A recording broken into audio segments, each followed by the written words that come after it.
Assalamualaikum warahmatullahi wabarakatuh. Berjumpa lagi hari ini dengan kami di Ngobras KPU Kendari bersama saya Zahra.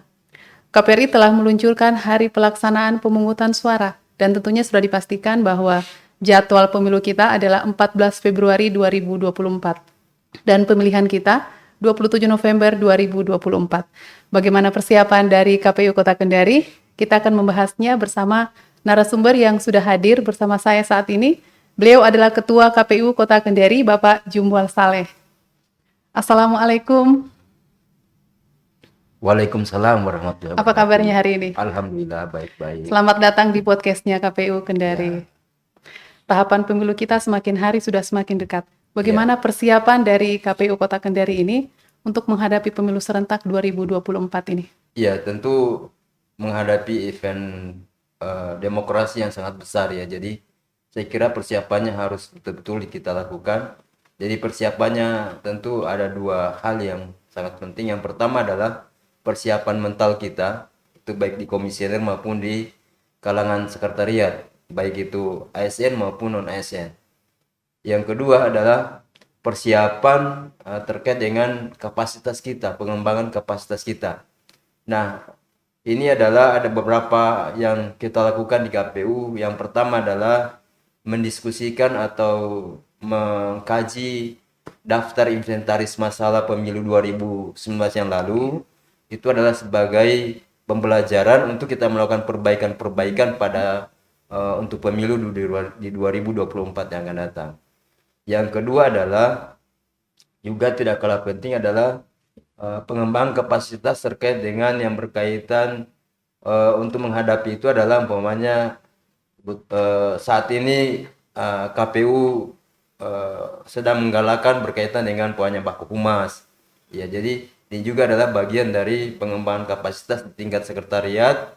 Ya, alhamdulillah kita KPU Kota Kendari sudah punya podcast. Jadi ini juga adalah bagian dari persiapan-persiapan kita untuk menghadapi pemilu di 2024. Ya, seperti itu. Kemudian apa yang dilakukan oleh kelembagaan KPU sendiri untuk Kota Kendari dalam menghadapi pemilu ini? Ya, yang tadi sempat saya jelaskan adalah diantaranya adalah mengkaji atau mendiskusikan daftar inventaris masalah pada pemilu 2019 yang lalu. Iya, betul. Nah, itu adalah dalam rangka kita ketika kita mengetahui masalahnya, persoalannya, maka pada pemilu 2024 tentu kita harapkan tidak terulang, berarti kita akan memperbaikinya. Yang kedua juga adalah kita juga mengagendakan dalam hal ini mengkaji dan membahas bersama, mendiskusikan tentang rancangan PKPU yang sekarang sudah dikeluarkan oleh KPU RI supaya nanti lebih awal kita mengetahui dan menguasai PKPU yang ada, karena ada beberapa PKPU dilakukan revisi, perbaikan. Nah, sehingga dengan rancangan yang sudah ada itu kita lakukan diskusi setiap hari Selasa. Nah, itulah yang menjadi modal kita untuk dalam hal pelaksanaan ke depan ini. Kemudian bagaimana membangun koordinasi yang intens dengan para stakeholder ini agar penyelenggaraan pemilu ini bisa berjalan dengan baik? Iya. Kalau kita lihat teorinya bahwa memang pemilu ini kan ada 4 stakeholder penting ya. Kalau kita KPU, Bawaslu, kemudian pemilih, itu namanya masuk stakeholder kunci ya. Ada stakeholder lain umpamanya pemerintah, kemudian juga partai politik. Nah, itu juga menjadi bagian dari stakeholder. Dan komunikasi yang kita lakukan saya kira sangat terus kami tingkatkan komunikasinya di pemerintah, umpamanya baik itu di Kesbangpol maupun di Dinas Catatan Sipil. Ya, kami terus berkoordinasi. Di Kesbangpol umpamanya kita membangun program bersama untuk pendidikan pemilih, sedangkan di Dinas Catatan Sipil kita membangun koordinasi untuk bagaimana terus melakukan perbaikan data pemilih kita, khususnya berkaitan dengan program pemutahiran data pemilih berkelanjutan sebagai persiapan untuk pemilu 2024. Kemudian sejauh mana apa yang sudah dilakukan oleh KPU Kota Kendari untuk membangun kesadaran masyarakat ini untuk berpartisipasi dalam pemilu? Ya, yang pertama adalah alhamdulillah pada 2 tahun terakhir ya kita membangun kerjasama dengan dinas Kesbangpol Kota Kendari melakukan pendidikan pemilih.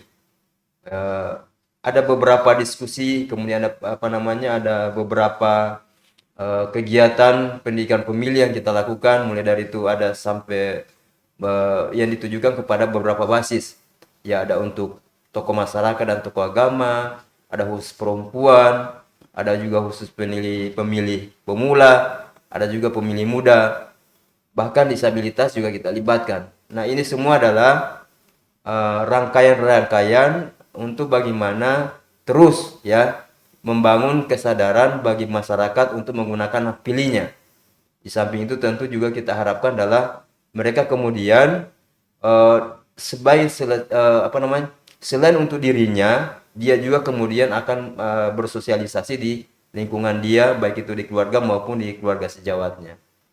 Baik, dalam pemilu ataupun pemilihan kita masih sering juga ya menjumpai politik uang. Iya. Sekarang bagaimana membangun kesadaran masyarakat ini tentang bahayanya politik uang ini?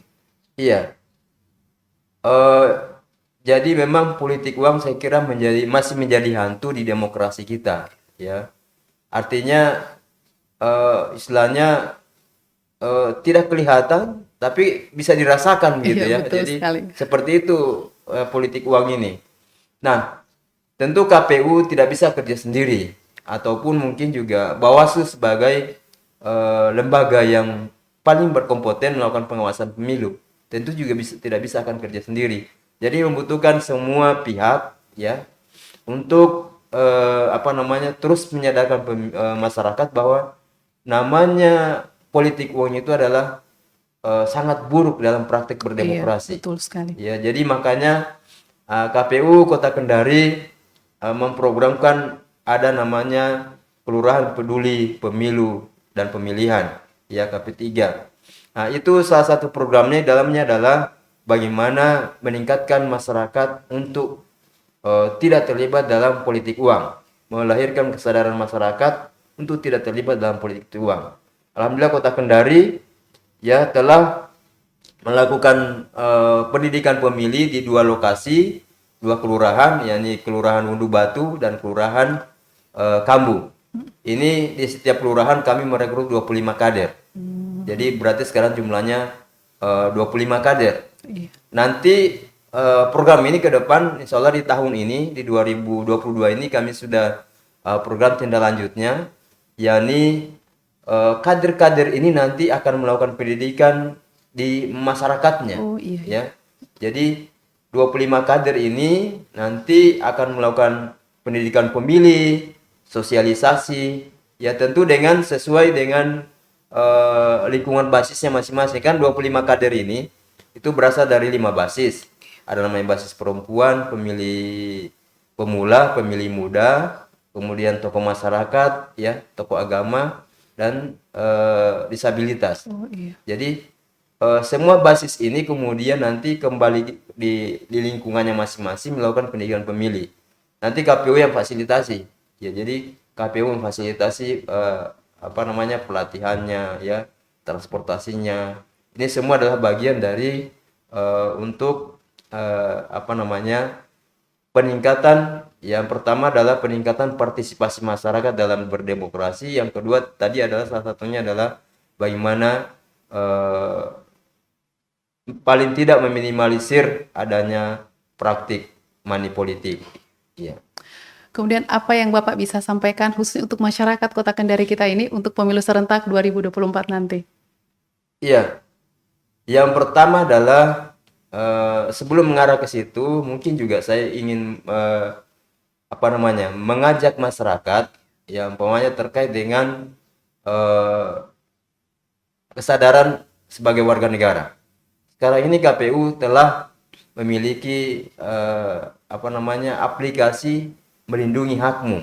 Ya. Melalui aplikasi itu, ya, masyarakat tidak lagi harus menunggu KPU yang mendaftarkan, tapi masyarakat itu sendiri bisa langsung mendaftar melalui aplikasi itu. Tinggal dibuka atau diunduh di Play Store kalau punya Android, ya itu bisa diunduh kemudian bisa diprogramkan dalamnya ada beberapa layanan untuk terkait itu. Jadi masyarakat dimanapun dan kapanpun bisa mendaftarkan diri sebagai pemilih, khususnya yang telah memenuhi syarat yaitu umurnya 17 tahun dan juga atau sudah menikah. Iya. Ya, jadi yang berikutnya tentu menghadapi pemilu di 2024 ya, kami mengajak masyarakat, ayo kita bersama-sama mempersiapkan diri. Persiapannya tentu adalah mulai dari sekarang. Yang pertama sekali adalah bagaimana mengecek keberadaannya apakah dia sudah terdaftar dalam pemilih atau tidak. Yang kedua adalah mempersiapkan diri untuk menjadi pemilih yang cerdas. Iya. Ya, pemilih yang cerdas itu adalah menentukan hak pilihnya bukan karena dimobilisasi, Iya, betul ya, sekali. atau kemudian bukan karena money politik, Iya. tetapi adalah menggunakan hak pilihnya karena kesadaran dirinya, ya kesadaran nuraninya untuk memilih seseorang. Tentunya berarti harus didukung dengan kapasitas, berarti harus melihat memang figur-figur calon yang dipilih, Iya, betul mempelajari program kerjanya apakah bisa membantu dia nanti kelak setelah dia duduk gitu ya. Iya, betul Jadi ini semua adalah cara-cara agar kita menjadi pemilih yang cerdas. Ya, sekali lagi bahwa demokrasi ini atau pemilu ini bisa sukses bukan hanya karena KPU. Iya, betul KPU sekali. hanya penyelenggara saja, Iya. tetapi yang paling sukses adalah ketika masyarakat itu benar-benar terlibat ya, karena salah satu syarat pemilu yang suksesnya adalah menurut kriteria dari salah satu lembaga demokrasi internasional adalah keterlibatan masyarakat secara sukarela di dalam pelaksanaan pemilu. Jadi itu adalah salah satu. Yang kedua adalah partai politik. Iya. Ini juga sangat penting. Saya mengajak rekan-rekan partai politik. Ini sebentar lagi tahapan pendaftaran dan verifikasi partai politik. Iya. Berarti sudah harus mempersiapkan diri. Yang lalu banyak pelajaran kita temukan, bahwanya betul sekali. ternyata sudah sampai hari H pendaftaran, Iya. masih ada administrasi Iya. yang kelewatan, artinya sehingga membuat sulit, artinya bukan buat sulit, tapi paling tidak merepotkan kita Iya. memperbaiki administrasi itu.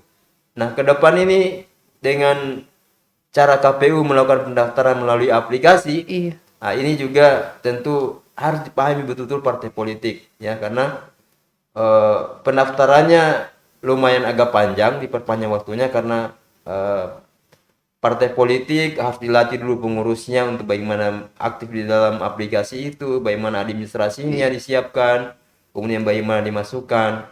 Jadi semua ini adalah langkah KPU ya untuk bagaimana pelayanan terhadap peserta pemilu. Ya, jadi pelayanan yang baik ya. Jadi tentu kita tidak lagi ada tudingan bahwa kita seakan-akan membantu partai ini. Jadi melalui aplikasi itu tidak ada lagi istilah-istilah bahwa kita tidak netral, karena semua memiliki hak dan potensi yang sama untuk menggunakan aplikasi itu. Iya, saya kira itu yang saya ingin katakan. Iya, kita berharap sekali pemilu 2024 ini bisa berjalan dengan sukses dan menghasilkan pemimpin-pemimpin yang berkualitas. Ya. Baik, terima kasih Pak Ketua sudah Terima berkesempatan kasih. hadir di sini. Semoga podcast KPU terus maju. Iya, amin. Ya, bisa berkembang. Kalau perlu kita online, Iya. tayang online. Oke. Baik, terima kasih untuk teman pemilih kita yang sudah bergabung bersama kami di Ngobras KPU Kendari. Kami akan hadir lagi kembali di lain waktu. Saya Zahra undur diri. Wassalamualaikum warahmatullahi wabarakatuh.